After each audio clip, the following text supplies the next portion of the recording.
Tastes like butter, one person said. More like garlic, another said. Tastes like butter and garlic, Carl said.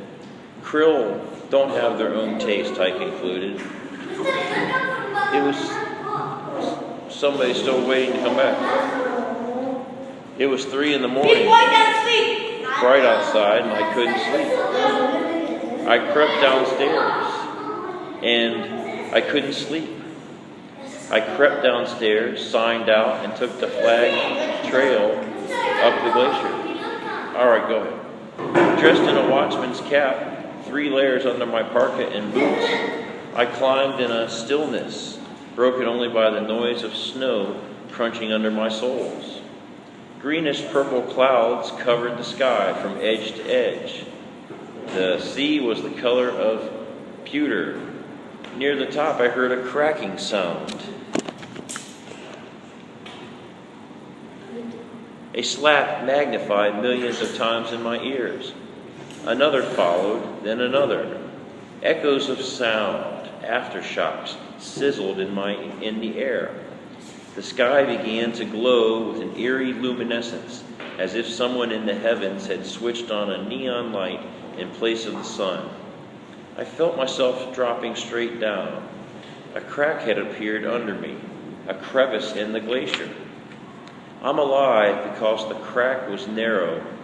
I fell to my shoulders, my boot soles too, wide to fit through the bottom of the crack.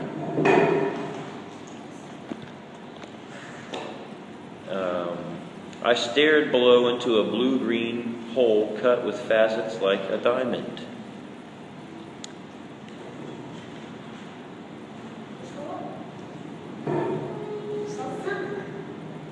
The color of the sky shifted to blue-gray with streaks of yellow along the western horizon. To my horror, yes? The story It's about penguins. It's about these people that lived up in the North Pole, in Antarctica. How they lived up there in the cold. I checked my watch. I'd been gone 3 hours. I don't know why, but I didn't want anyone rescuing me. I decided to crawl down the glacier on hands and knees. I felt my way inch by inch, rubbing the surface of the snow with my palms before making a move. I have a new weariness tonight, born of having been frightened out of my wits while watching one of the most beautiful skies I'll ever see. Earlier today, my friend Carl, the ocean scientist, came to my room and said, "Let's go see the green flash." "The what?" I asked. "Come on, you'll see. Hurry or we'll miss it." We headed up to the glacier, and at the top we sat facing west. The sun slipped slowly toward the horizon. As it fell, its orb glowed a deep orange.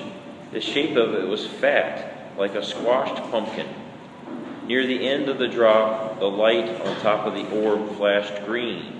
The green flash. "There it is," I said. "I saw it." The green flash is a rare, fleeting event in the Earth's atmosphere. To catch it with the naked eye, there must be a clear horizon at sunset, as often seen over water. The green flash comes with certain conditions in the sky, having to do with the way light bends. It lasts less than a 20th of a second. Before leaving, I collected, with permission, a sterile penguin egg that would never hatch. I made room for it in my suitcase by giving a lot of my clothes away. The airline lost my bag in Miami. I told the airline people that I had to have it back, pleading, begging. "It has a penguin egg in it," I said. They glanced at each other and eyed me funny. Fortunately for me and them, they found the bag. The egg reminds me of my trip to the place where penguins raise downy chicks, krill swarmed in numbers greater than stars in the sky, whales have rights, and icebergs drift in graceful air arcs. Yes? You want to read? You want to finish the story? Okay, go ahead. I stood westward, asked, what southern ocean means? Swells. At home, I didn't look up the desert landscape. I didn't look out at the desert landscape and remember the Antarctic desert that is great Wilderness. on earth. Okay, good. Stop and think. The author says it's fortunate for the airline people that they found her bag. What do you think might have happened if the bag wasn't found? It had an egg in it. The egg probably would have rotted and smelled bad. Or the egg would have broke maybe over time. Yeah. Compare extremes. This is on the egg. This is here. Okay. They might have got dirty from the egg. Which is worse? Compare extremes. The bitterly cold continent of Antarctica is one of the most extreme environments on Earth. Write a paragraph to which you compare and contrast Antarctica in winter with a desert in the southwest United States. In which extreme environment do you think survival would be more difficult? Would it be harder to survive in the very cold or the very hot? What do you think? Very hot. Very hot? Why? You think it's harder to survive in the hot than the cold? Well, you know you live in a hot place during the summer. What's it like here in the summer? What is it like here in the summer? Is it terrible? Is it like you don't even go outside at all? You stay all day inside? During the summer, do you play outside in the summer? No? No one plays outside? In the summer? You like to stay inside most of the time? Is it really, really hot? Yes. You play outside in the summer? When it's super hot? What do you play? What do you do? You play football when it's really hot? Huh? What is that? When it's hot, you move like that? Create a recipe. As an experiment, the author of Antarctic Journal tried. Do you go swimming in the summer? Yes. Do you have swimming pools? I have pool. Oh, you have a pool in your house? Mr. Alvarid, meteorological camps of Mexico was the instrument informant on air. Write a paragraph and you compare and contrast Antarctica and winter with the desert in the southwest United States, in which extreme environment do you think travel will be more typical? Why see science? What do you think? I think Is it harder to survive in the desert or in the freezing cold? freezing cold. Why? Freezing cold because maybe you die. You can die in both places. Same places. Okay, how about the next one? Which do you think is harder to live in? The freezing cold or the very hot? Why freezing cold? Because we're done. Yes. Yes.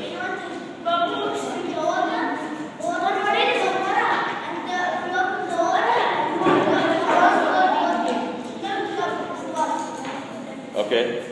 All right. Better.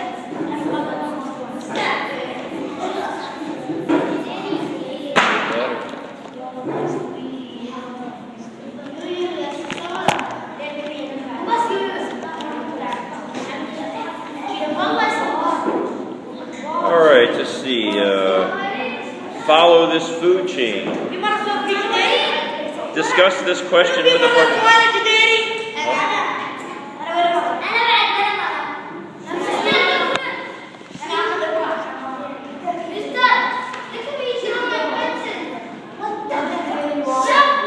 Discuss this question with a partner.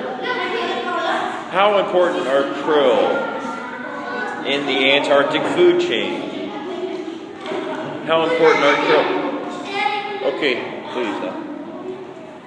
Give examples and details from the selection to support your answer.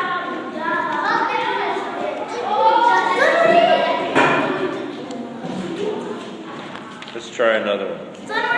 Let's turn to 340 for marathon. 340. 340 for marathon. The coolest marathon. Okay, hey, please. On 340. Is everybody on 340? Yeah. Welcome to the Antarctic Ice Marathon. Hello, guys. Where people dare to run 26 miles on our planets. Can you not do that, please? On our, we're dare to run 26 miles on our planet's coldest continent. Excuse me. Excuse me. I'm trying to read now. Abdullah. Hey, Abdullah. Abdullah. Hey, Abdullah. I'm trying to read over here. Can you let me read, please? Welcome to the Antarctic Ice Marathon, where people dare to run 26 miles on our planet's coldest continent. Snow, ice, and wind chills are as low as 40 degrees below zero. This makes the race a challenge, even by extreme sport standards. The runner's race on a marked course, excuse me over there, Rashad. Is it Rashad? Hello? Hello? Please, I'm trying to read. Can you not talk when I'm trying to read? The runners race on a marked course over snow and ice that has been smoothed and packed down. Antarctica is filled with fractured, jagged cuts in the ice called crevices. So the route of the race was well planned, with safety in mind. However, even the most graceful runner must keep alert for changing track conditions here. Runners are giving safety tips the morning of the race. In addition, snowmobiles and aid stations are set up along the route. Everyone stays safe this way, and no one can get stranded. There is no... Who knows stranded? Anybody know stranded? Can anybody answer stranded? What does stranded mean? Stranded? Does anybody remember stranded? Yeah, stranded means the bear when they eat the ice. No, that's not stranded. By this bullet bear, Yes, left behind. without There's no cutoff time for the race, and walking the course is allowed. The Antarctic presents an icy but beautiful display for runners to enjoy. By the end of the race, however, runners sometimes feel a crushing weariness.